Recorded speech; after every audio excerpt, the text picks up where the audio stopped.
ভুল বোঝাও ঠিক হয় নাই। ভাই এই টাকাটা দিয়ে আপনি আমাকেও বাঁচালেন, আমার চাকরিটাও বাঁচাইলেন। না হলে ভাই আমার চাকরিটাই চলে যেত। কেন ভাই, কি হয়েছে? আর আপনার চাকরি যাবে কেন?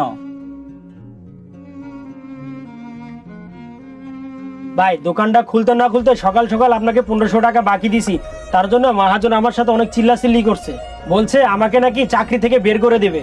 ভাই আমাকে অনেক বকাঝকা করছে, আর আপনি যদি না আসতেন তাহলে সত্যিই আমি শেষ হয়ে যেতাম আজকা।